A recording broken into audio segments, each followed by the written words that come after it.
Today we're going to be discussing Twisted Hate by Ana Huang. But I had a question, Cheli. How do you feel about the book cover? Does it make you feel any sort of way? Hold on, let me pull it up. Isn't it just a man?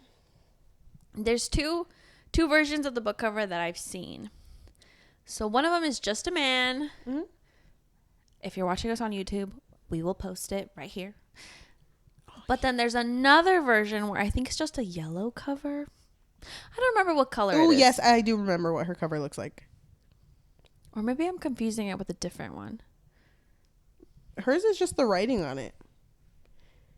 I remember because she uses the same font everyone else uses. Mm-hmm. I actually saw a cover that looked just like this, except it was called like To Love and Hate, I think. Mm-hmm. And they literally did it the same, like the same cursive. If you can put this cover up too, the same cursive where they wrote To Love To, and then they put hate in that same format. Mm-hmm. So I'm like, I wonder if that author did that so someone can be like, is that Twisted Hate? I'm gonna buy it. That's so smart. Actually, that's a good idea. I should do that too. So this one isn't the yellow one. This one looks more like coral. Yeah. What about it though? What do you think about the covers? I mean, I'm not gonna go and tell my whole like friend group like my life has been changed for these covers. They're kind of basic. Yeah, but I would take these covers over. Did you know that people are making AI covers, book covers? Oh, do they just write it? You know what? Wait, I have a story. You have a story? I have a story connected to that. No way. I'm a teacher. Mm-hmm. One of my students is so into writing books. Mm-hmm. And she's just always been like that. I've known her since she was 2 grades below. Because I was in a program where I watched all the little ones too. And she was always like on Google. And she would go on PowerPoint and make 2 boxes to make it look like it was 2 pages. And she would write and write and write. And like in her mind, she was like, oh, I filled in a whole box writing in 72 font. That's 1 whole page. Wow, I'm writing a lot. You know? So she was really sweet. Yeah. So cute. So she would write like, oh my, I wrote like 300 pages. This is amazing. You know, she was really into this. She would always show me her front cover. Like she would always format it and everything. And then she's like, okay, this story is about this, this, and this. What would you imagine on a cover? And I'm just like, okay, I think I would imagine like, you know, trees in the background and a black cat right in the middle. And she was like, okay. And she would go on this website and she would write trees in the background with black cat in the middle looking sinister. And then it would generate it. And that's how she made her covers. No way. Yes. What the fuck? So this has been happening? It's been happening since she was in 3rd grade. What? This girl has known. Fuck? This girl's known. Yeah. Oh my God. So I guess I could say I'm a little bit of a supporter. I'm not a supporter. I support her. She can do that and do no wrong. Yeah. Well, She's a child. Her story slapped though. But her 72 font story, I'm sure it was so good. It's really good. It's actually 16 font. I'm joking. Okay, but she would do it. That's fine. I can't imagine being an adult and not willing to pay someone to make you a cover. That seems really important because that's your first I guess you could say like, what's the word? That's the first way you judge your introduction. Thank you. Because I didn't want to say judge a book because judge a book by its cover. But that's your first introduction to a book. Mm-hmm. And I feel like that's your hook. Like you should be able to hook the readers with your cover. And to just get that AI generated, I think it loses that. Like it loses what you wanted. I mean, with my student, she would write in exactly what she wanted. But none of the covers that it would offer her would really, you know... There was some where the cats had no legs. Like, they weren't perfect. Mm-hmm. So I can't. I don't know. I don't think I support it. Well, the issue with AI is that it just steals already made art from other artists, and that's the main problem with AI art. I had a friend that was telling me like it's such a shame what's happening with AI because the original use of AI wasn't to take away jobs. It was to help you move along in your jobs. So it would be more like, instead of it having it draw for me, I'm gonna have like use it so I can make like models, and then those models I can like base what I'm gonna do. Like something like that, or like do the nitty gritty so that you don't have to, but instead people are using it more so they don't have to do anything.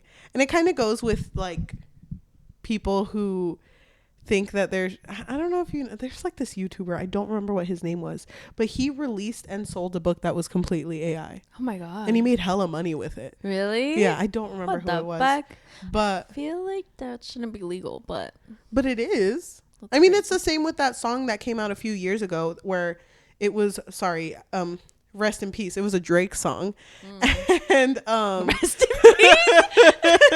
Sorry, trigger warning, Drake. No, but it was the song that someone put in AI, like, write me a Drake song. And it composed the music and it did everything. There was this one the Weeknd song that they did, you know, via AI, and it was so fucking good. But I only heard it once, and I was like, this feels wrong. I can't hear this song. I remember when that Drake song came out, I was talking about it with my class, and I was like, okay, you guys tell me if there was one guy who was like, okay, love the song, here's the money.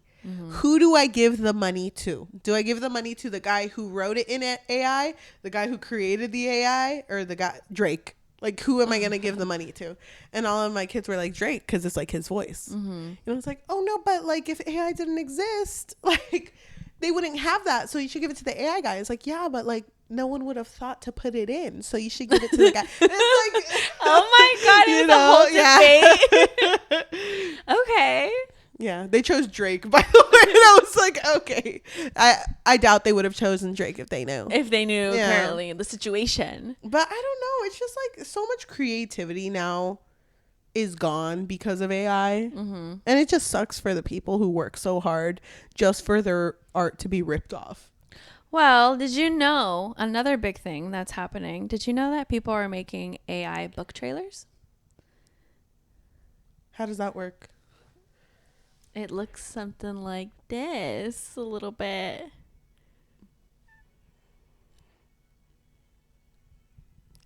It like feels when that happened in Akatar.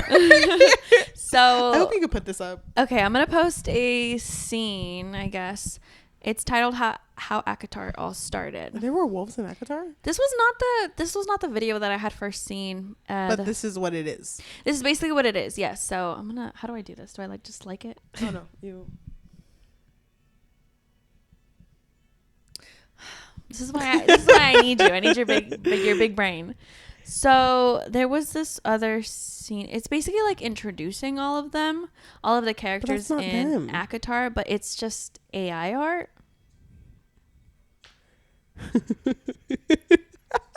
It's kind of funny. Wouldn't it be? Oh my God. Scary. Ew. The way that they like close their eyes is that Tamlin? I think so. Tamlin. Yeah. Where is she? I know. What do you need to say? Wow. Wait, I kind of want to read this book. Oh my God. Oh. Okay, why the fuck did it show an underwear ad? They showed Reason and he looked hella buff. Oh my God, this isn't working for a podcast, but basically it's just showing. Here's 30 minutes of us watching TikTok videos and we're just like. So that's I think crazy. As the audio, I'm just going to cut everything. But on our YouTube, I will actually post us watching these videos of. It's basically just like an AI trailer of Akatar. It's crazy to me because like all those like images of the people, they look like the images from the video game apps, like the commercials you see on Instagram. They all look the same. It takes away from like the work that goes into making fucking animation. Back like the actual like fan cast videos, you know, when people have to actually go searching for I saw one. Oh my God, it's because I've been seeing a lot of book trailers on my YouTube For You page. Can you believe it? Love that. So I saw one for Powerless, and it was an actress, and I don't know who this actress is. I think she's probably on HBO. Don't know. Yeah. But I was like, dang, she's really pretty. She could really work for Peyton. Yeah. Peyton. And I don't know, like there's just something beautiful about someone spending many, many hours just compiling 'Cause you care. edits about an actual actress. Because wasn't there also Elon Musk, he made a Twitter show, but apparently the whole Twitter show is AI generated. So I guess like the script is AI generated. If this isn't right, just ignore that I said this. But I think that was what it is.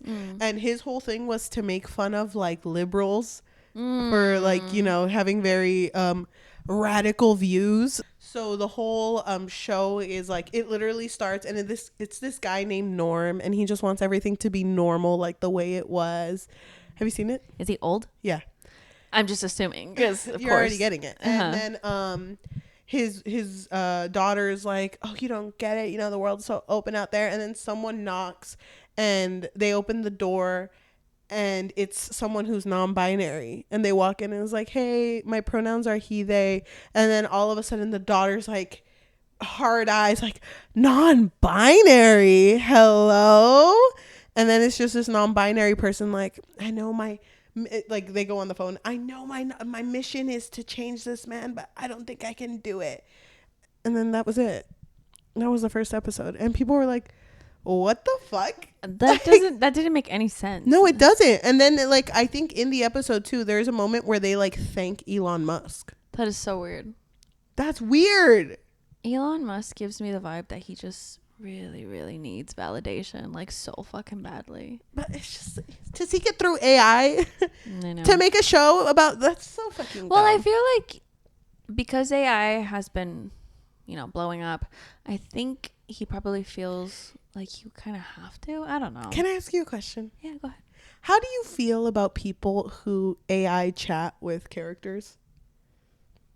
What do you mean? Like you can literally write, I don't know, off the top of my head, I want to chat with Kai from Powerless. Let's just say. Okay.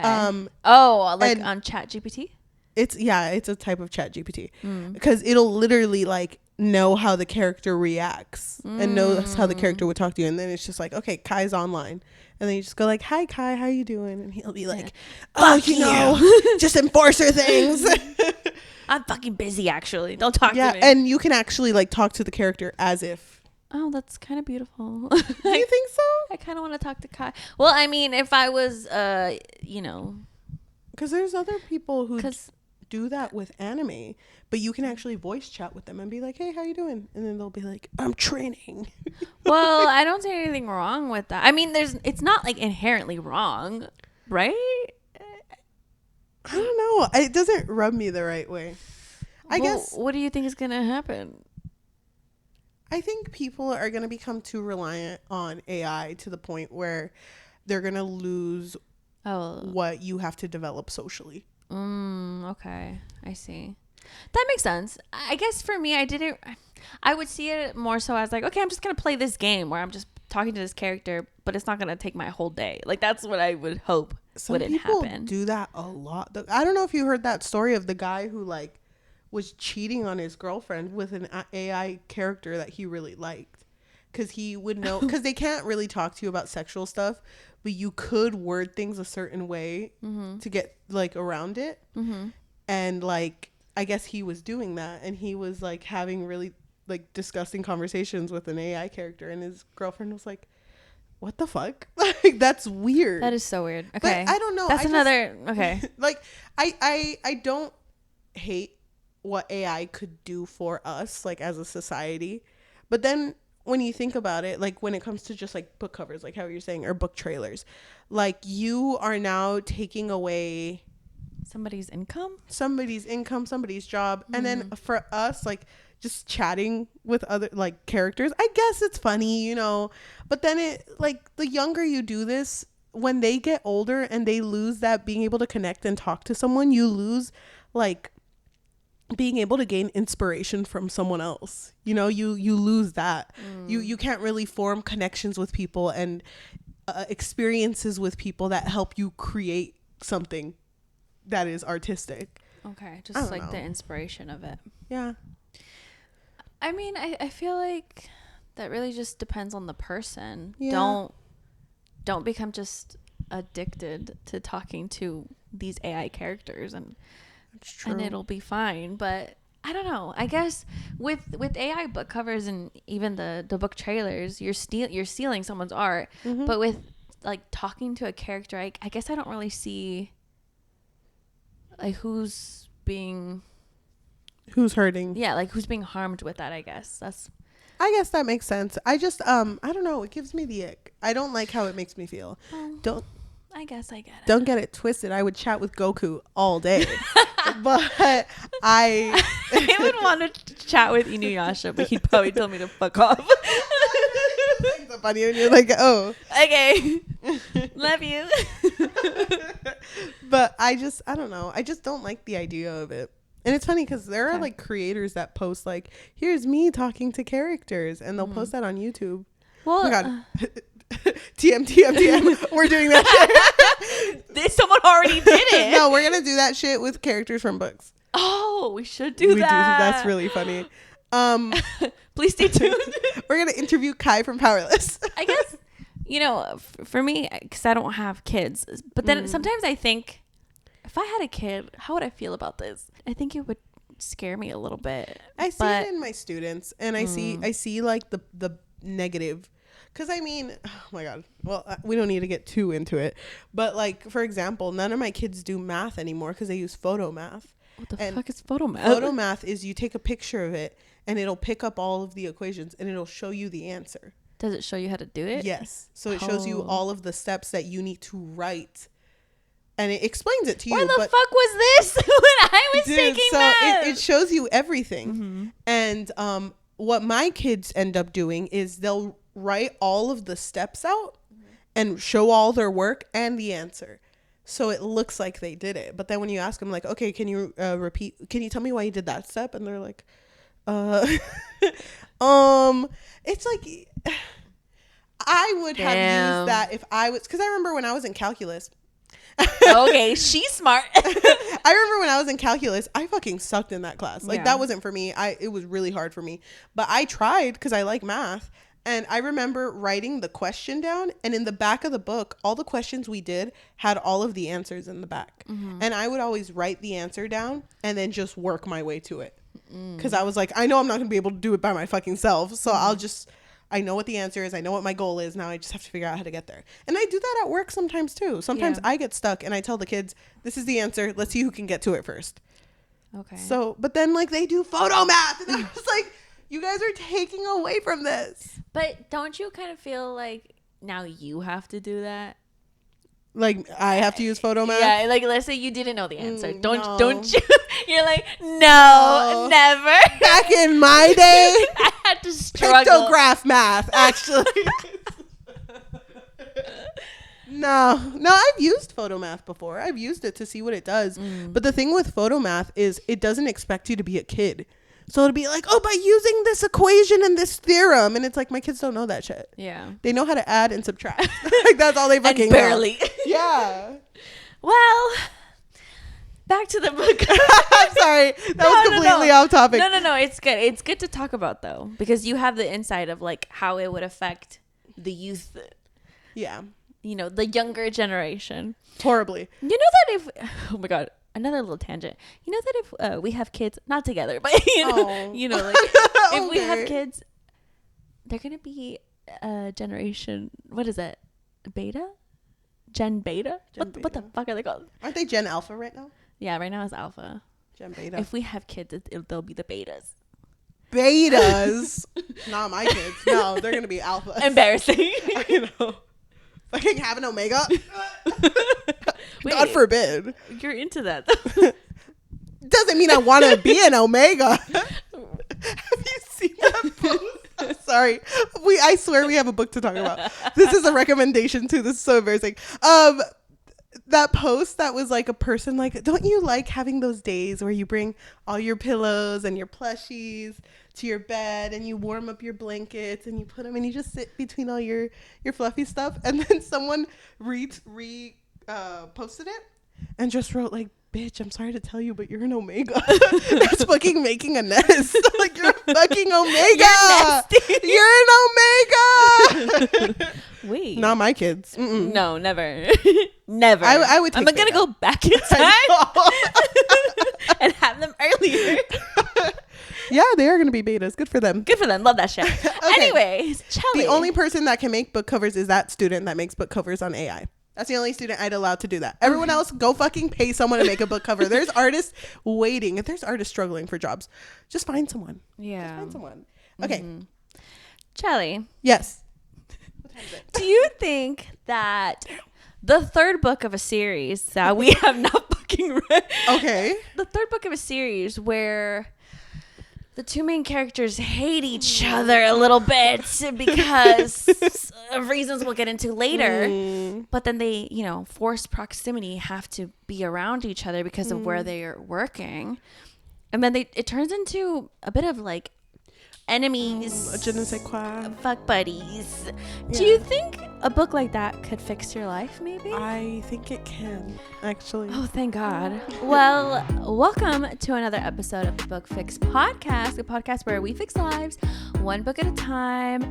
Join us. This is a podcast where we would love for people who have read the book to sound off down below. Let us know what you thought. Or people who have no intention to read the book. And they just want the lore. They saw this and it's like, you know what? I'm never going to get to it. But I want to know every single fucking detail. Well, we're not giving that. No, every detail. We're reading it line by line. No. This is actually the audiobook unofficially. Literally, we're not doing that. If you just want the beats and a little bit of goofs, that's what we do.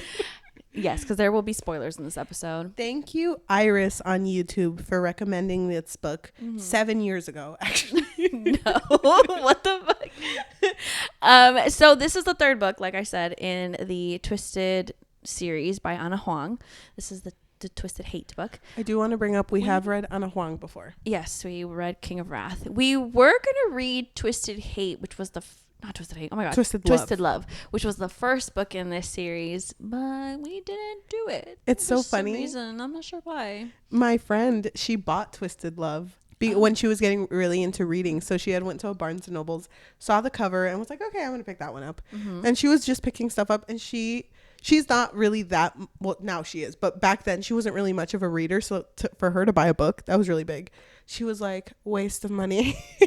She hated that book. She finished it? She finished it and she was like, I don't know why I did it. I have heard that people did not like the first book. I wonder why. Well, well, it's kind of funny though. I did start it. I think I got 20% into it. I didn't like it either. I don't even remember why though, because that was a long time ago. I think it's really funny reading book 3, knowing that book 2 and book 1 were meaty, because I feel like I'm fucking in disguise, fake mustache and this shit. Because I think it's funny that some characters come up. You remember that time you were kidnapped? And I'm just like, am I? What? Oh my God, when they spoiled what happened in the first book with Ava's dad, because I guess her dad was evil or something. Sorry, spoiler alert. Spoiler, but you're in book 3. It's okay. I was like, damn, that sounds juicy. I probably won't read it unless someone recommends it. It's funny because they would all say, and then it was like, oh yeah, crazy about your dad. By the way, this is our friend, the princess of an entire country. It's like, who the fuck is that? What the fuck? Also, this book is in dual POV. Our main characters are Jules, who is studying to pass the bar exam and to be a lawyer, and Josh Chen, who is a doctor, and he's actually the brother to the main character in the first book, which was Ava. He's currently finishing his residency as a doctor. Okay, so this book starts off with Jules and their friend. Who's the friend's name? The one that's moving with her? No, the book starts off with Jules at a bar. Oh, you're right. And she's being stood up for a date because she matched with this guy on a dating site whose name is Tom. And Todd. And I thought it was so funny because she was like, I mean, it's not a big deal because he was holding a fish in one of his pictures, and that's kind of a red flag for me. How'd you feel though that she was there, and then there was like another guy across the bar that was hitting on her, and she's like, she was so fucking aware. She's like, I have the power. I still got it. I still fucking got it. I thought it was so funny though because leaving the bar, but then she ends up stumbling upon Josh Chen, who is her mortal fucking enemy. And she's like, oh, of course Josh Chen would see me here being stood up for a date. Which I thought was so funny because how the hell does he know that she was stood up for a date? She could just be there. I think it was because of how she was hanging dressed. out. What, you don't dress up just to be at the bar? Sorry, I always look good. Sorry, this is just my fashion.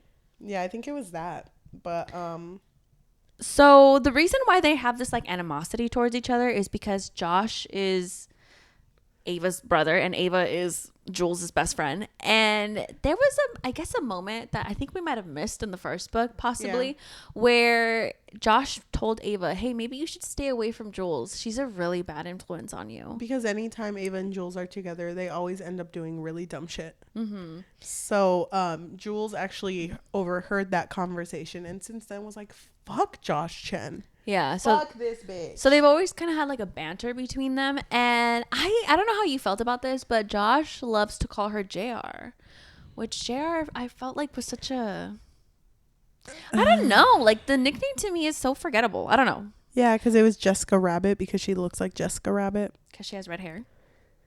That's dumb. Yeah, I didn't like that. I thought that was stupid. But it's funny because I think even the author halfway through this story was like, this is dumb. Fuck, I don't like that nickname. What if he changes the nickname? Because I can't go back and change all the JRs. So too fucking many. I feel like that's exactly what happened. I think so too, because I thought it was so weird that he just like midway through the book was like, you know what? I'm not going to call you JR anymore. I'm going to call you Red. Why? That is so stupid. That is really dumb. Yeah, when that change happened, I was like, of fucking course that happened. But I mean, I feel like he should have just called her Red the entire time. Yep. Not that it's that Big unique. No, it's not. It's not a unique nickname calling her Red, but it's better than JR. As she's leaving the bar, she kind of has this moment of, wait a minute, Ava's birthday is coming up. Hold on, what day is it today? And then she realizes that it's her mother's birthday. And there's been a couple of instances throughout this whole day where she mentions that she's just kind of a bit unlucky this whole day. And so she's walking outside the bar and she's looking at her phone thinking, should I call my mother? Because it's her mother's birthday. And then all of a sudden this guy's like, give me your wallet. And she's like, oh, of fucking course this would happen to me. So cut back to Josh. He is at the bar with the lady that Jules thought he was on a date with, Clara. But Clara is gay and they're just hanging out. They're coworkers, I believe. Yeah, they were just hanging out. And he was just not feeling it. He wasn't feeling that night. He saw that Clara was like hitting it or like flirting hitting with it off. Yeah. with the bartender. So he was like, I'ma go. So then he leaves and he sees Jules holding the gun and holding down the guy who's trying to mug her. Yes. And he's just like, what the fuck? Jules, you're such a bad influence, Jules. Why is it Oh, wait. Why is that a bad influence? I want to bring up that in his point of view, he says, or thinks, whatever. He's like, every time I try to make nice, which to be fair, wasn't often, she reminded me of why we could never be friends. Yeah. We were both too stubborn. Our personalities too similar. It was like pitting fire against fire. Wow. In the 7 years that they'd known each other, I'd watched Ava trip out on Jules' pot brownies and almost streak naked at a party, consoled her after she drunkenly dyed her hair semi-permanent orange at Jules' 20th birthday party, and rescued them from the side of road in bumfuck Maryland after Jules had the brilliant idea to join some strangers they met at a bar on a last-minute road trip to New York. The car broke down on their way there, and luckily the strangers turned out to be harmless, but still, it could have gone very wrong. Ava was an adult and capable of making her own decisions, but she was also too damn trusting. As her older brother, it was my job to protect her, especially after our mom died and our father turned out to be a fucking psycho. I don't blame him for being the older brother that's like, hey, don't hang out with this person. Because if I figured out that my cousin was hanging out with someone that led them to Maryland and led them to fucking do all this shit, I'd just be like, no. I think I would say something too, but at the same time, I feel like he was putting too much I guess, of the responsibility on Jules, because Ava's her own person. Yeah, so she is, but like, what if it were your brother? Like, what if I it would were tell your him, younger don't be a brother? dumbass. Would you? Just... I don't think I would hate the friend though. No, I don't think I would like openly hate that. I don't. Well, no. I wouldn't openly hate that person. I think I would. Also have a conversation with Mike. I think it makes sense to, for him to have talked to Ava and been like, hey, I think she's a bad influence on you, and because of A, B, C, D, E, F, G, all the way to Z. That's true. But I think it's weird for him to hold so much resentment towards Jules when Ava is fine. If something had happened to her because of Jules, then I would get it. Well, as we see through this story, he's kind of fucking possessive and protective as fuck. Yeah. And you know what? I'm usually down for that shit. I was not in this book. Oh, you were? Why? Is it because he's We're gonna not be there yet. Oh, okay. We're not there I'll yet. shut up then. Okay, hold on. There was something that is important that you skipped. Okay, sorry. While he was talking to Clara, we learned that he's kind of an adrenaline junkie. And this is important because he's like, you know what? I'm going to take my vacation sometime in the near future and I'm going to go to New Zealand because I'm just going to like bungee jump the fuck out of that place. And that's important because it comes up later. But yes. So okay. Then he goes outside and sees that Jules, it's funny because he really wants to leave, but ends up staying there and argues with Jules. And I even think the guy's like, are you guys fucking? Are you guys together? And they're both like, ew. No, that's disgusting. So the police ends up coming, and it's funny because Josh is like, wow, I wanted to be here for 10 minutes. Now I'm here for fucking 2 hours because they're talking to me too. And so he's walking home they're walking the same direction, him and Jules. And I think this is the first time we see that he's not incredibly mean, because he's just like, he kind of softens up just a tiny little bit because she mentions that she took the gun from the mugger, and he's like, what are you, like some sort of superhuman? And she's like, no, I just took self-defense classes. And he's like thinking to himself, wait, hold on, why would she take self-defense classes? So he starts thinking like maybe there's more to Jules that he didn't know. And I think he makes a comment that kind of shows that he cares, and then she automatically like walls up, is like being mean to him and being an asshole. And he's like, well, well, I feel like it was so stupid because all she says is, oh, don't be late to Ava's birthday party. Of course, like, this is about Ava. He's like, oh, you think I'm late all the time? What the fuck? I knew I shouldn't have opened up to that bitch. And so that's You're why right, it is kind of a lot. I just kind of feel I just feel like it's kind of weird to just hate her. I don't know. Whatever. No. I completely agree with you, because if my cousin was hanging out with someone, I wouldn't go up to that person and be like, you stupid bitch. Leave my cousin alone. Yeah, that's weird. How did you feel about the part where she was walking away and he was like, I just can't let her walk home, I'm not knowing if she's safe, how she feels. I'm gonna stand 10 feet behind her and just walk with her. I didn't love or hate that. I guess I was a little confused. I thought you didn't like her. I would have preferred if he just had one of those moments where like he was gonna walk away and then turns around and it's him obviously following her to make sure she's okay, and her being like, what the fuck are you doing? And he's like, I'm just walking this way. Keep your eyes forward. I forgot something over there, actually. Yeah, that's past, just like 1 foot past your house. Yeah, like to make it a joke. Yeah, I would have preferred that, because if I turned around and someone I like left like 10 minutes ago was walking right behind me, I'd be scared. No, same. I'd be so fucking scared. Okay, so now let's cut to the surprise birthday party that they threw for Ava. So what happens at this birthday party? You meet every character from the other 2 books, hear all of the backstories, the juice, the gossip from these 2 books, and I already know I would eat up that bodyguard one. Dude, that's what I was thinking too. I was like, that second one sounds pretty good. But what we learn is that Alex, who was the love love interests in the first book. Alex and Josh were best friends. Yes. But they had a falling out. I'm assuming because of circumstances that happened in the first book. Mm-hmm. And as of now, they were once best friends. And Alex and Ava, because of the end of the first book, ended up together. Josh didn't want to insert himself in their relationship, though, so he allows it, which is kind of funny saying that out loud because of how much he inserted himself with Jules. I know. But okay.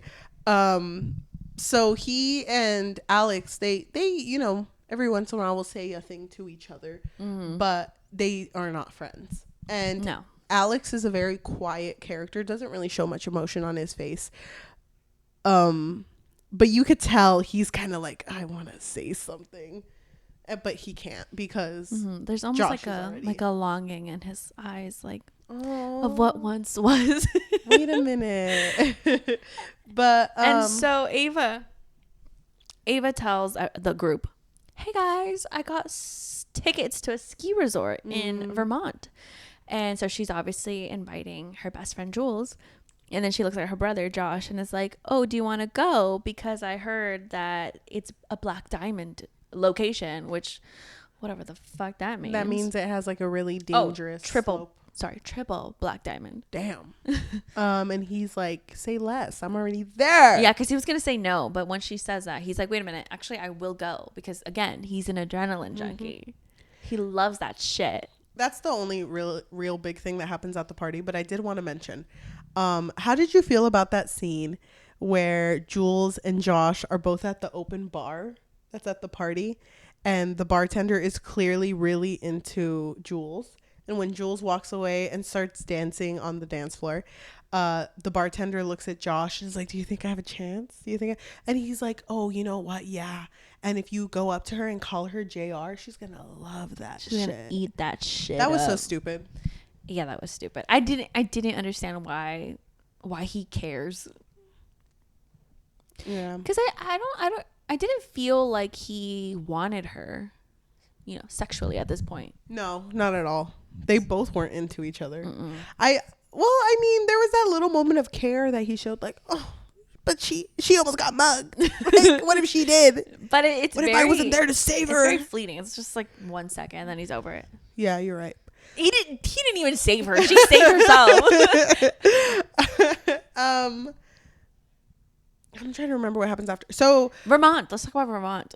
What happens at Vermont? So they go to this fucking resort, and as soon as they enter the hotel area, the rooms are all fucking messed up. So they get the second best rooms, but it's really only one room, which is where Alex and Ava are gonna stay, and the other room that was supposed to have a pull-out couch, but only has one bed.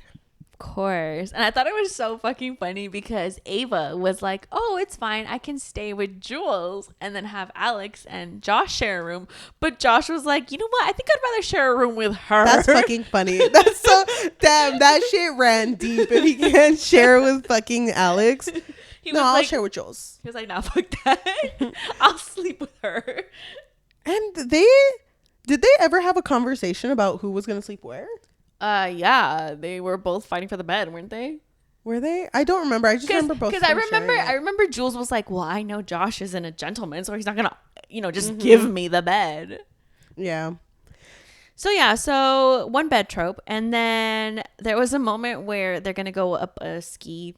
I don't know anything about skiing. Okay, so they're gonna go up the mountain and they're gonna come down, but it was one of the bigger mountains, but not the Black Diamond one. Yeah, and he notices that Jules is struggling a little bit, and so he offers to teach her how to ski, and she's kind of like, well, I could have just asked someone else. I could have just asked like the hot guy over there, but he was like, no, I can teach you. It's chill.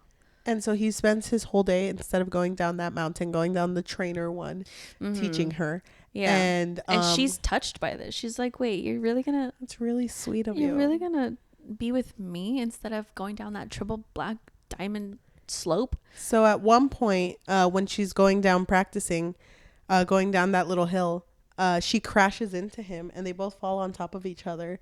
And then there's just like a lot of sexual tension. And I think this is the point where he makes the comment like, how much are you thinking about wanting to fuck me right now? Well, Hold on before you go there. Sorry. So she mentions that she doesn't like the nickname JR. And that's when he's like, you know what? I'm going to call you Red then. And she's like, oh, because, 2 syllables is too difficult for your puny brain. And he's like, nothing about me is puny.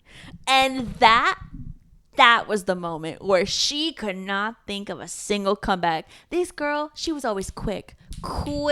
This time she was quiet. She was just like, ew. And electricity was flowing. The sexual tension grew. And that's when he was like, I hate that you did the gas. He was like, he said, on a scale of 1 to 10, how badly do you want to fuck me? How much do you think he meant that? He meant it. Right? He could see it in her eyes. If she had said 10, he was the story would have ended right there. He was like, let's go, girl. But anyway, so after this, another significant thing that happens is that her ex decides to text her. Yes. Whose name was Max. Okay. And she's just ignoring him at this point. And then she's also going through some period pains. So, they're all supposed to have dinner together, and she excuses herself, or she doesn't even come out of the room. It's Ava who goes in there and then comes out and is like, oh yeah, she's not coming with us. And they go have dinner, and that whole time Josh is like, oh my gosh, like what if she got hurt when she fell? Look, where is Jules? I miss her. Do so then he talks to Ava about it, and Ava's like, I normally wouldn't tell you, but because it's like a medical thing and you're a doctor, she just gets really intense period pains and stuff. And he's like, say less. Fucking goes over, and I don't know. It's like there was like lavender oils in the bathroom, and he massages her stomach. That's so fucking intimate. If I no. Did I ever tell you about that time before I worked at my job? Apparently all my coworkers went to a meeting that was in like another state, but the person, it wasn't who was working there when I was working there. It was like way before. The person who was in charge of getting the hotel messed up, and they had a total romance moment, when, it's 2 people, 1 bed for like 8 people. But they're all middle-aged mothers. I love that. But it was funny because they told me, it's like, that was the closest we'd ever been. We all just got like, we would like giggle like little kids, like, what about this? And they all got really close. If I were ever in a moment like that with a coworker or with a friend, or like, they're not coworkers. No, but just like, just someone I know, mostly if it was someone I hate, and they're like, let me just massage you. Wait, hold my foot. I got this. I fucking hate you, but I got this. Hell no. Hell no. Are you serious? Well, it makes sense because they had that little electrical moment before. I mean, if you're experiencing the worst period pains, you really think that you're going to say no to a massage? You're right. Well, you don't like massages. You would say no. Die on the spot.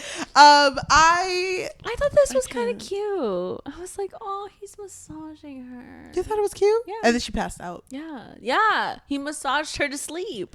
Oh my God. So sweet. He was so into it though. He put his elbow in there and everything.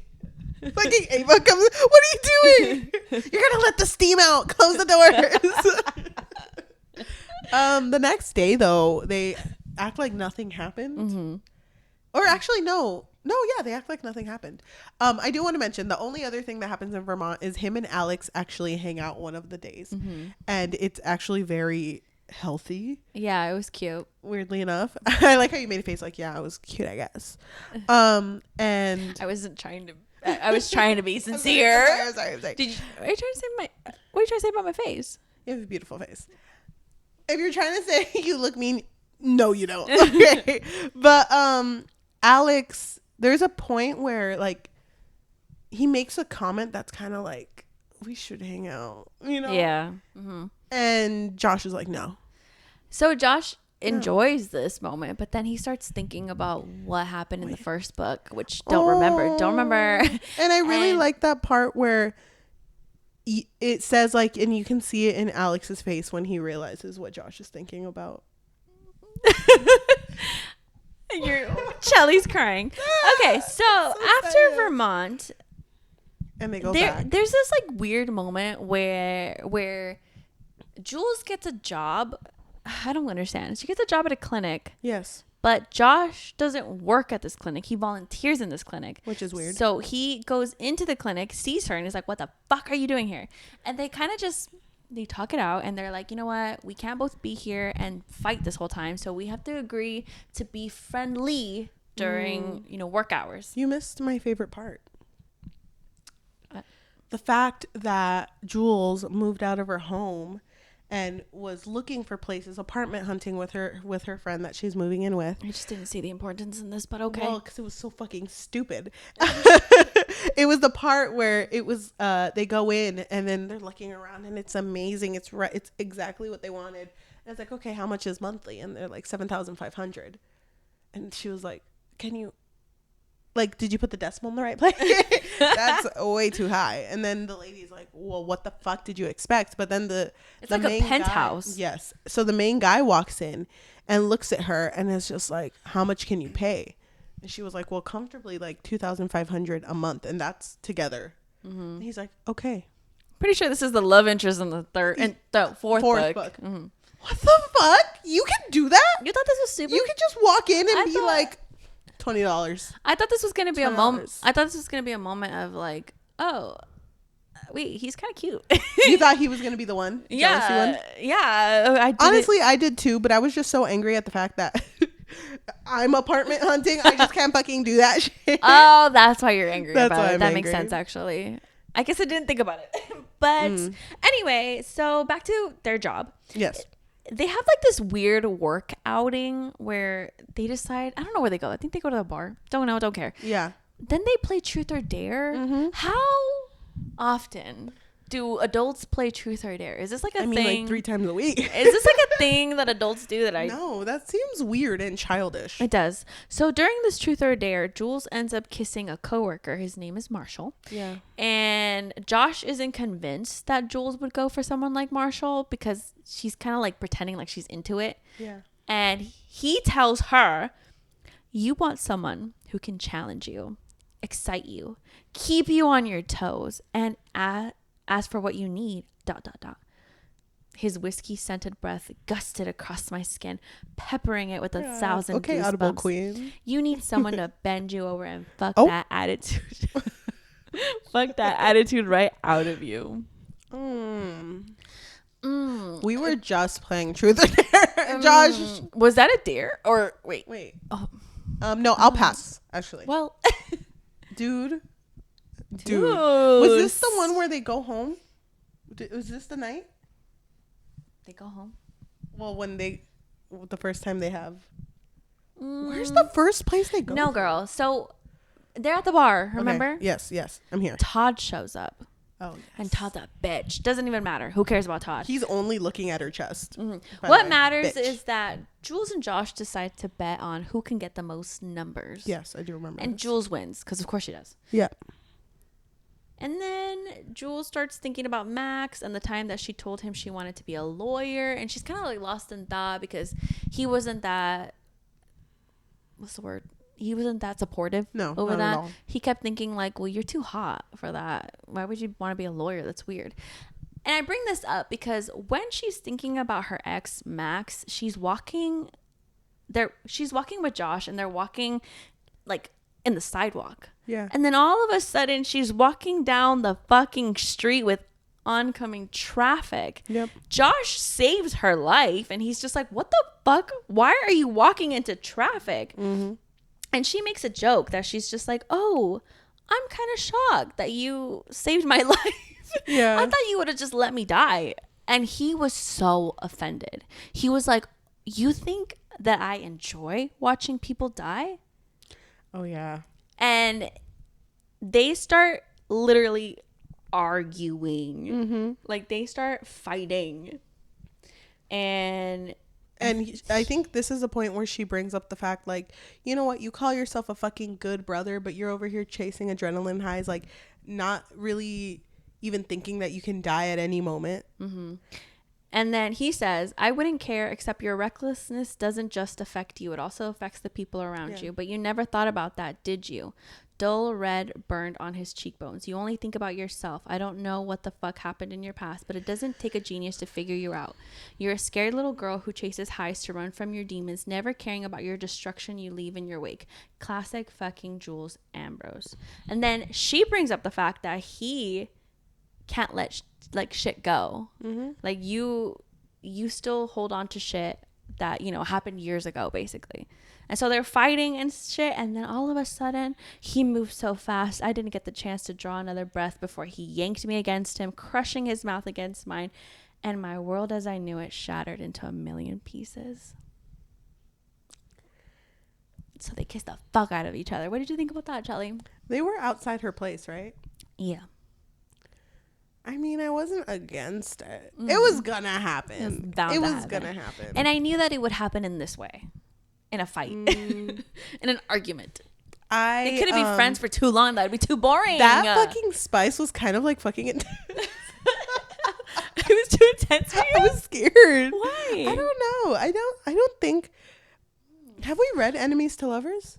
Yes, we have. I don't recall any of them being but, to the point where they hate, like, but we're still angry at each other during sex. So I was like, fuck. The thing is that we've read a lot of Enemies to Lovers where they're not actually enemies. Yes. It kind of just fizzles out. This one straight up felt like they were. Or it's a misunderstanding and they've always been in love with each other.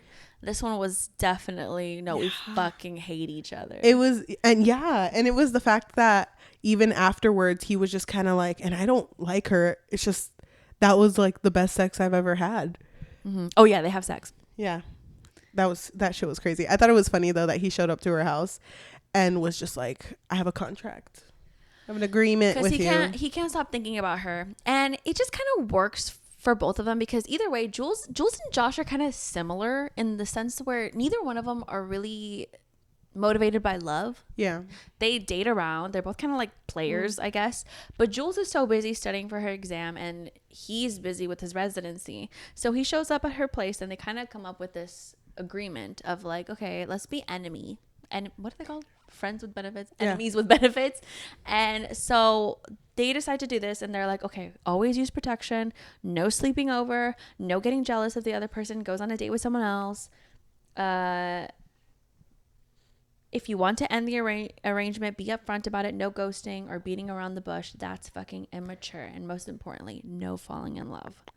It's kind of funny because for an Enemies to Lovers, this started off very much like really strong. They don't follow that shit at all. No. But oh my God, there was this one smut scene where like she bit his lip. It fucking bled. He yanked her hair. I was like, damn, they hate each other. Yeah. Wow. Did you like the spice in this? I think I would agree with you where it was a little scary, but I think overall it was pretty good. Yeah, same. That's how I felt. I was just kind of like, don't fucking hurt her. It was fucking intense. I think it's funny that they kept it from from Ava. Oh, I know. It's so funny. It's just so fucking obvious too. Not to her. They spent so much time together. I don't know how people didn't realize that they would sneak off. Mm-hmm. Do you remember when they were at that party where she crashed into her ex, Max? Mm-hmm. And at this point, we figure out that Max is a thief, and he has video evidence of her doing sexual favors for someone for money. And he has the video of it, and it's just like, hey, I need one more thing, but not yet. Just know that I have this. He basically wants to ask her for a favor. Yeah. But she doesn't want to do it until she sees that he has that video on her. And at that point, Josh shows up, and then they have sex in a broom closet. Yeah. That sex was intense. That one? Yeah. Was fucking a lot. Mm-hmm. Honestly, I'm gonna skip ahead a bit because I feel like the one part I want to talk about, which is at the end, we're gonna talk about for a while. So they have this fuck buddies system, and honestly, this book did a good job keeping it just strictly fuck buddies. It wasn't until they broke one of their roles pretty quickly. Yeah, and it was staying over, right? The sleepover. Because she had looked when you mentioned how you were like, I don't fucking need a recap on this movie. Because they end up watching Finding Nemo. And it explains it to us. The movie, yeah. As if I don't know what Finding Nemo is. Some people might not. Why did it do that? That felt so fan fiction, dude. Some people might not know Finding Nemo. I don't care. I don't care. It was the fact that I was like, yes, it's about this lonely fish. And I'm like, don't tell me about Finding Nemo. Mm-hmm. So I skipped that shit. So I really hate that because it's kind of like, but how is Finding Nemo about me? How does it relate to my life? Mm-hmm. Anyway. I mean, some people relate to it. I'm sorry. I just had a realization. It ends with us also has a connection to Finding Nemo. I was thinking about her. I was hoping you wouldn't say it. Oh, I'm so sorry. Finding Nemo it's good, but like, it isn't that good. You know what I mean? It's not going to change lives. That being said, look at my Finding Nemo tattoo. Out of everything we've said, that's the thing that people get pissed off about. I know we get canceled for that. Finding Nemo fixed me. I found my son because of Finding Nemo. Fuck. Okay. Just keep swimming. Yeah. Yeah. I thought that was where it was going with that whole scene. I thought it was gonna be like, just keep swimming. Yeah, like my life. You know what I mean? My life. Max trying to bring me down, but I just gotta keep swimming. Mm-hmm. So she falls asleep, and then he's like, "Oh, she looks so comfy, and she looks like she hasn't slept like that in a long time. I'm gonna let her sleep here." And they wake up, and it's just like, "Oh my gosh, you slept here," and it's like, "Yeah." It's oops. So he takes her to a luncheon with like the other residents of the hospital because he didn't want people to keep throwing their daughters at him because, you know, whatever. So he takes her as a fake date. Giving Bridgerton vibes. Wee. I don't even remember how this shit goes. I don't either. Because at this point, isn't she kind of like, hey, wait a minute. I think she likes him a little bit. And him the same. Mm-hmm. It's a little bit, but it's not enough. They're like warming up to each other at this time. I don't remember when the shoe drops. Jules' mom passes away. And this was kind of like a huge moment for her because her and her mom hadn't talked in like the last 7 years because her mom ended up choosing, I think, her boyfriend, husband, lover. I don't remember. She ended up choosing a guy over Jules. And the way that Jules described it was like that her mom was always like in competition with her. Yeah. Because this guy, and I think other guys, have always been kind of like, oh, Jules. Wait, Jules. And I think he tried to overstep boundaries with her. But I don't think anything happened. No, she said nothing ever did. But it could have happened. Yes. He tried. He pushed it. But nothing happened. And so she confided in her mom and told her what happened with this guy that she was seeing or married to. I can't remember. And she didn't believe her. And so because of that, Jules ended up being kicked out of the house and she had to survive. And so that's how she ended up meeting Max. And then they were both thieves together.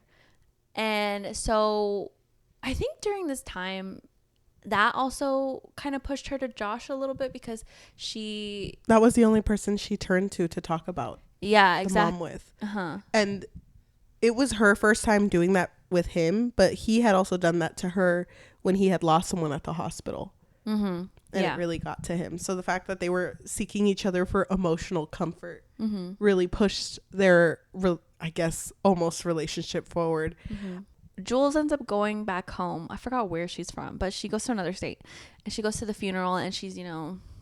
Well, actually, when she gets there, Josh shows up and he's like... He's supposed to be in New Zealand. Yeah, he's supposed to be in New Zealand. He's like, actually, you know what? I heard this place has the biggest ball of yarn, like in a museum or something. So I just really want to see it. And she's just like, what are you really doing here? And so he basically shows up there to comfort her and be there with her for the funeral. So I think this was the moment, right? When it turned serious. Yes. Oh, we're together now. Yes. And so they're in a relationship now. Mm-hmm. And it's weird because it's good. They haven't really thought of how they're going to tell Ava that they're in a relationship, but it's okay. It'll come. Jules gets a call from Max and it's like, I know exactly what I want. I want you to get this painting for me. And it's a very specific painting. It costs a lot of money. Mm-hmm. And it was a painting that it's the original copy is in Josh's home, and it's a painting that she's made fun of and has hated on. And she's just like, oh my God, I can't believe I have to do this. So she goes when he's at work, goes into his house and takes the painting along with like other stuff, right? I think she stages the crime scene and tries to make it look like he was just robbed. So she like throws shit around, and I don't remember if she stole anything else, but I think it was just the painting. When Josh gets home, obviously she's not there anymore, calls her and is like, oh my gosh, it's so weird. Like, yeah, my house was robbed, but like, lucky for you. I know. He makes a joke. He's like, did you pay somebody? Because he knows that she hated the painting.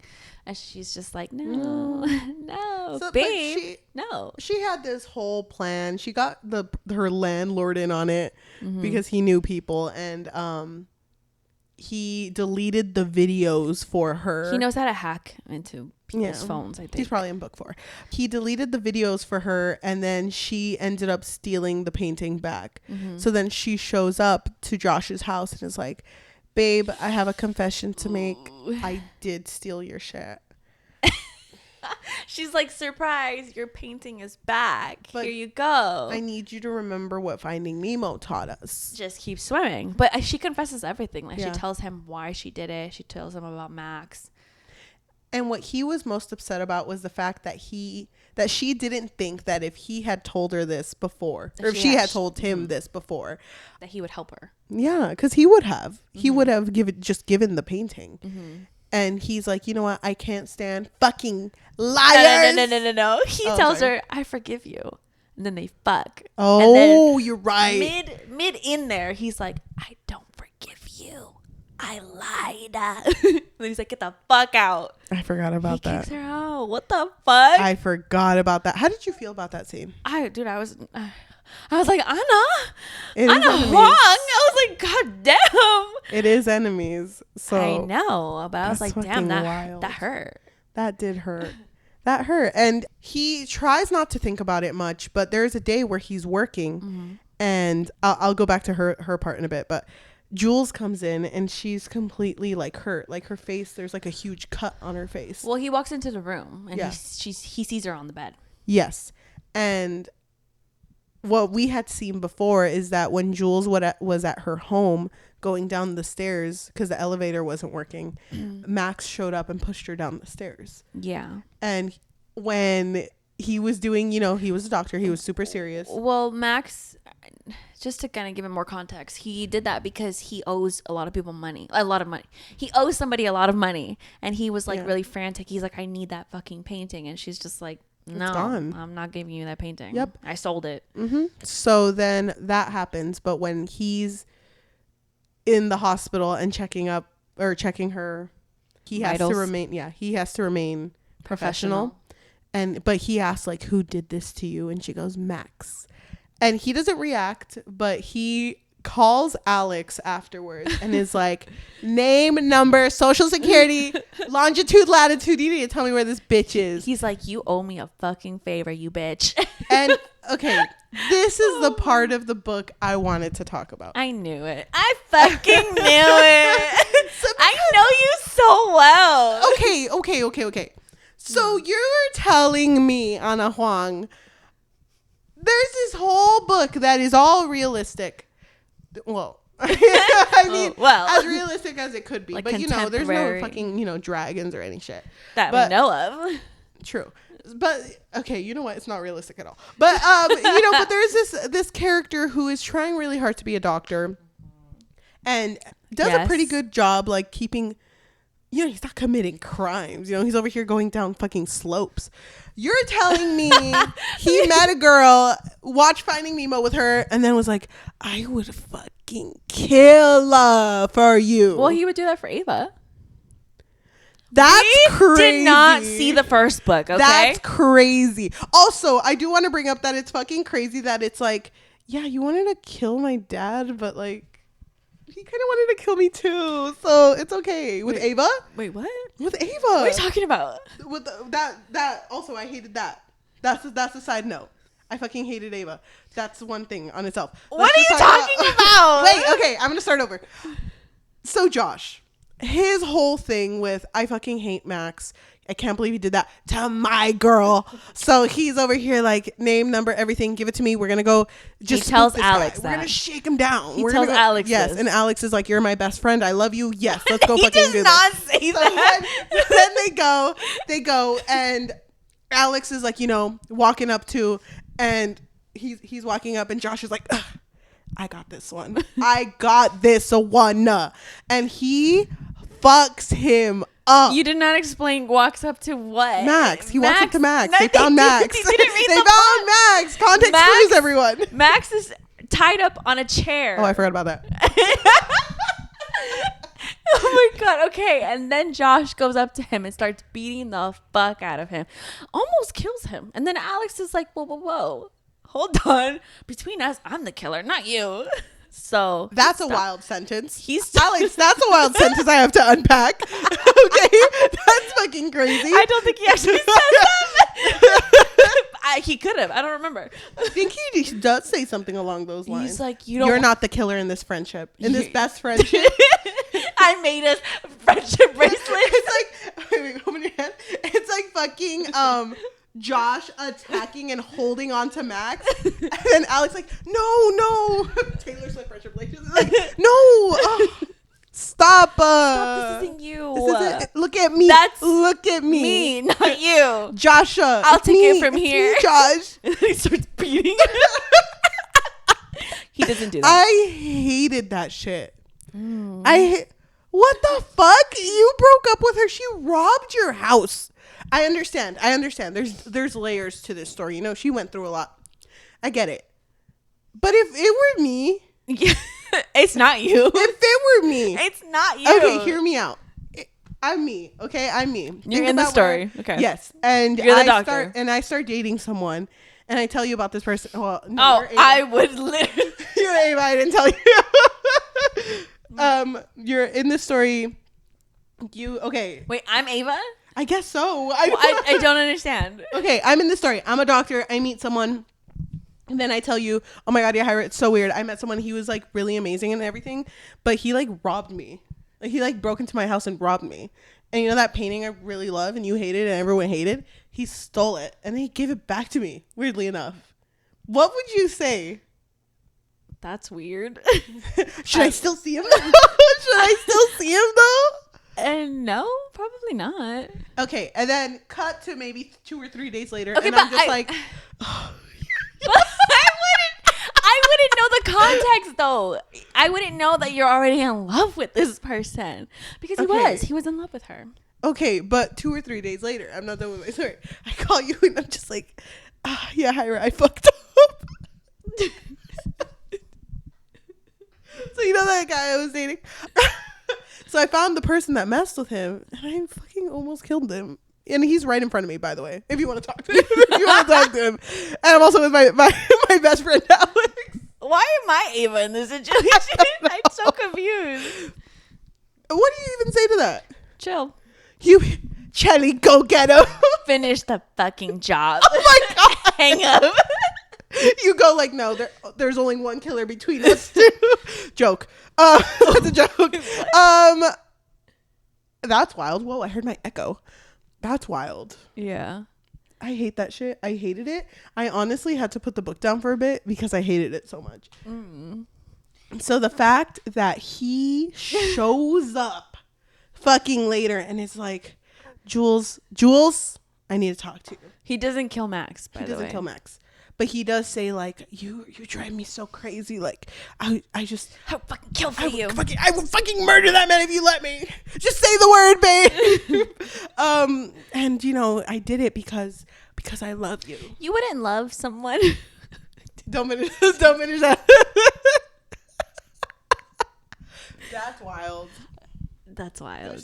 No, go ahead. No, it's fine. I just feel like, I don't know. I think, you know, the heart was there.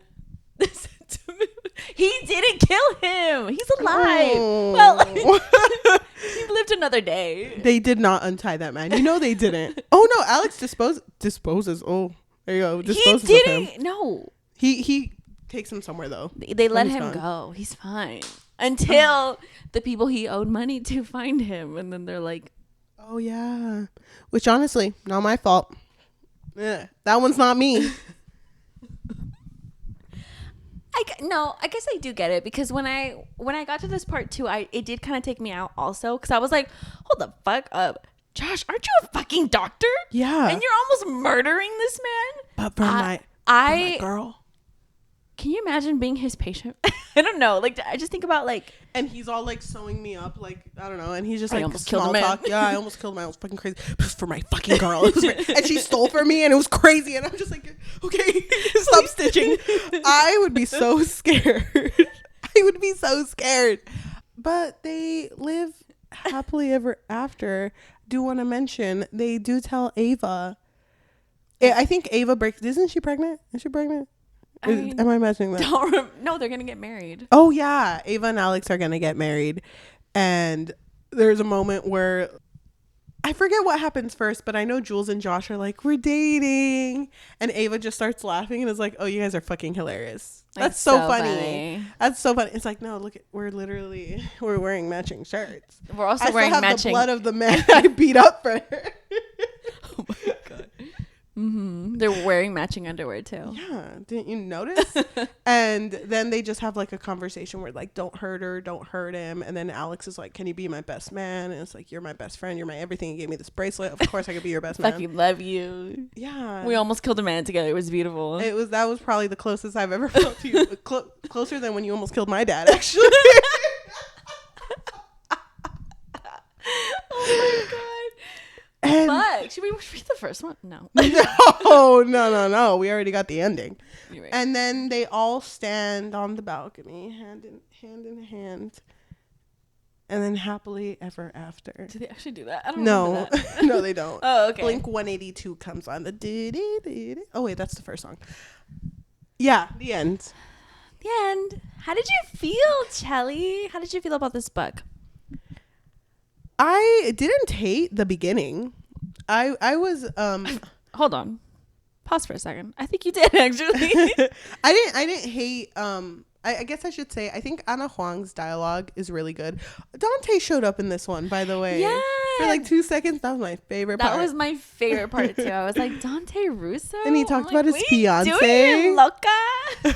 Dude. He's like, my honestly, fucking I wish fiance's over there. Ugh. I wish that Josh would have been like, wow, what is this? Are we best friends? And then fucking Dante would have been there too. Fucking giving a punch to Max too. Anything for you, the final blow. We're all best friends here, are we? But I thought that was sweet. But I think that Ana Huang, her dialogue is good. Mm-hmm. I do like that. Mm-hmm. Good spice, but I didn't really care for it. I don't think this is what I would generally read. Like, you wouldn't go for this, you're saying? You wouldn't seek this out. For the podcast, yes. To the person who recommended this, love that shit. Shout out to Iris. Thank you so much. But I just think this isn't for me. The whole killing part, well, attempted murder, that's wild to say. Yeah, that was wild. That took me out completely. I think it just takes me out because he's a doctor. I don't know. If he worked at fucking Walmart. I don't know. Okay, I guess maybe it just depends on the context. I think for me, it took me out mostly because there was that boundary wasn't crossed at all throughout the whole book. I didn't even know this was like an option. I guess because we didn't read book 1 and 2. That's a good way to put it though. At no point was Josh ever like this fucking violent where it just took me out. So when it came up, I was like, whoa, Josh, weren't you just trying to save a man like 2 pages ago? Yeah, and talking about how much seeing someone die affects you, but you're willing to kill.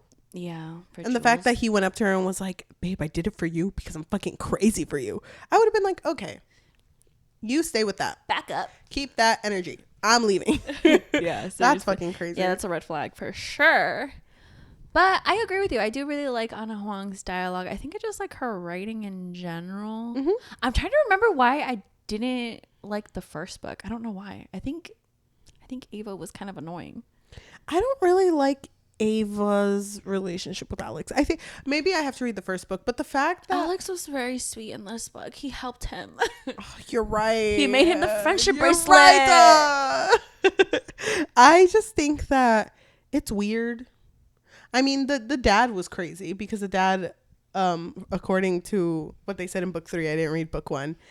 Josh and Ava's dad tried to kill Ava multiple times, and Alex tried to kill the dad because of other things like plot stuff. Yeah. Stuff that happened in his own family. But now all of a sudden they're together. I don't think I could live with that baggage, actually. Oh, well, I guess, I guess the love wasn't strong enough. Yeah. I guess the love's not there. I guess I just don't know true love. I mean, if I watch Finding Nemo, maybe we would get it. Maybe I would get it. But no. Overall, though, what would you rate it? That's so intimate of you. Thank you. Overall, I think I would give it, I want to say like a 2.75. Wow. Yeah. That is so low. What the fuck? What the fuck? I didn't say generous. It's like almost middle. I was thinking generous, but then I was like, no, it's not though. I was gonna say 3. I guess if rating on Goodreads, I would give it a 3. Okay. But 2.75. Yeah, I think I feel the same way as you actually. Not 2.75. I was thinking more like 3.25. Damn. It's not even that big. That's a whole 0.5 difference. Okay, show up. I need photo math or what did you say? What did you say? Stop! You're triggering me with photo math. Sorry. You're fine. Okay, I respect that. I don't think I would want to read any other book in this Twisted series. Okay, first of all, don't say that. But if someone were to recommend it, maybe. If someone were to request it in our DMs or something, then maybe we'll do it. I really am curious if people recommend books they don't like. Yes. Yes. You think so? You think people go like, I want to hear them rip this story apart? I think so. Why not? That's funny. I think leave a comment down below if you would do that. And if you would, give us a book you fucking hate. Actually, no, we're gonna have to read it. Never mind. It's like 1,000 pages long. Oh my god. It's like, can you imagine if someone recommended Den of Vipers? Because that's exactly what happened. We've done that one already. No. I'm saying like the 5th book of a series or something. I was like, God damn. It hurts me to not read a whole series and cut in between. But I didn't care enough for this one. Does it hurt? It does hurt. Well, it's okay with this type of book because it's kind of still a standalone. You just kinda, I guess. It just feels weird. It feels like you're eating a sandwich and instead of biting like the side, the bottom, I don't know, you like fold it in half and bite the middle. Oh, yum. That's exactly how I eat my sandwich. How else do you eat a sandwich? Wait, what? All of a sudden, the way I do it is a crime. Something wrong with that? Oh my god. Okay. I wanna leave by saying, out of both characters, I think I would like the men, don't I? You do. You always. Let me guess, Josh. Josh killed a man, so I'm actually gonna give this one to Jules. I think Jules, yeah. I could have done without her explaining Finding Nemo to me, but I mean, I'll let it slide. Not everyone knows Finding Nemo. Oh, you're right. For everyone who is listening to us in audio form, whether that be Spotify, Apple Podcasts, Amazon Music, or anywhere you get your podcasts on, thank you so much. If you can leave a rating of 5 stars, like literally click our name and it'll take us to the main page and then click ratings and then just give us 5 stars. That's all it takes. You can do it right now. It's so nice if you do that. If you want to request or recommend a book for us to read, you can also leave us a review and do that as well. If they have a little bit of extra money, what can they do? So we do have a Patreon, and at the moment there's not a whole lot on there, but if you just want to show that you appreciate that we post twice a week, you can find us on patreon.com/bookfix. Or if you don't want the commitment of monthly, you can find us on Ko-fi, which is ko-fi.com/thebookfix, or buymeacoffee.com/thebookfix. If you are watching us on YouTube, thank you so much. If you can like, comment, subscribe, and hit that notification bell, because we post every Tuesday and Thursday. If you want to support us on social media, we do have an Instagram, a Threads, and a Goodreads at the Bookfix Pod, THEBOOKFIXPOD, and we also have a TikTok at the Bookfix, THEBOOKFIX. Thank you. Thank you. Why don't we read some ratings? Let's read some reviews. Oh, that's what I meant. This comes from Larissa, who gave it a 5 out of 5, and she says, y'all, what? I have been anticipating Josh and Jules since Twisted Love, but nothing could have prepared me for this. Okay, let me stop screaming as I try to gather my thoughts. This motherfucking book was everything. I have quite literally no complaints. I really like Twisted Love, and I adore Twisted Games, but Twisted Hate? Nothing compares. The way Josh and Jules had me in a chokehold the whole book. Their A1 banter, their impeccable spicy scenes, their deeper connections. I could have go on and on. This was one of the very few books I've seen where the enemies never lose their banter and their edge even after they turn lovers. I fell in love with Jules Ambrose and everything she's been through, and Josh motherfucking Chen, no words. I also love the domestic scenes and the fact that we got to see Alex and Ava and Bridget and Reese. I'm so excited for Stella and Christian. I could cry. 5 stars if that wasn't obvious enough. Still hate me? Always. That was a quote. Love that. No, that was me. I'm kidding. Okay, this comes from Basiliki. They gave it 1 out of 5, and they wrote, "Why did Josh do that? What was the reason? It was so cruel and unnecessary. It completely ruined his character and the romance." Sad face. Thank you so much for watching, and we will see you next time. Bye. No thoughts. No thoughts in this head. Silence. Just vibes only. You think it's weird if you started dating someone and they were just kind of like, I want to show you my favorite movie, And it's Finding Nemo. Yeah. This kind of goes back to what I didn't mention it when we filmed it, but Wildfire, when his date idea was to take her somewhere and a projector to watch fucking Ratatouille. Mm-hmm. I thought that idea was cute. If someone pulled up fucking Ratatouille just because of a joke I made, like I called them like Ratatouille instead of Remy, I think that was the joke. Mm-hmm. I'm like, I'm gonna walk home. I think the idea is cute. Yeah, but I would prefer it if it was like a movie, either a movie that was really, really meaningful to you, or a movie you haven't seen and I haven't seen, and we just want to experience this together. Yeah, yes, I agree. They would have to tell me, like, Finding Nemo, it saved my son. It gave me the map to find my own son.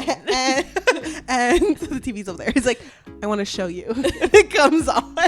That's actually everything. I go back on what I actually really like it. 5 out of 5 book. I don't. What movie would it be? Like, what movie would it have to be for you to be like, no, and then just leave? Because I feel like if they pulled up Ratatouille, you would still stay. Yeah, I would. What movie would it be that you'd be like, I'm fucking leaving, bye? I'm not even saying this to be funny. Oh, God. Be like, but Finding fucking Nemo. Actually, you know what? Finding Nemo, I'm fine with. You pull up fucking Finding Dory. I'm out of there, dude. Out the fucking window. I fucking know you so well. Well, you know how I feel about her. Yeah. Yeah, Finding Dory. That's my one. Would it be also? No, I was thinking more of like they pulled up like Hostel or Terrifier. Actually, that's fucking leaving. Bye. Hostel. Have you seen that one? It's very, very gory. If they pulled up gore on like a first date, like, babe, sit down. Candles everywhere. They're like, this is my comfort movie. No, I'm fucking not staying for that shit. Hell no. Was it? Well, I don't even want to talk about that, but that's like psychopath behavior. Yeah. Hell no. It's like American Psycho. This is my favorite movie. Bye. I pull a fucking like Gone Girl. One time, that would be sick. One time I had a guy tell me that American Psycho was like his favorite book. What the actual I'm fuck? sorry that you had to go through that. I'm so sorry you had to go through that. Blocked. I get it. Valid. And you're just like, that's funny because my favorite book is the script to Finding Nemo. How did you know?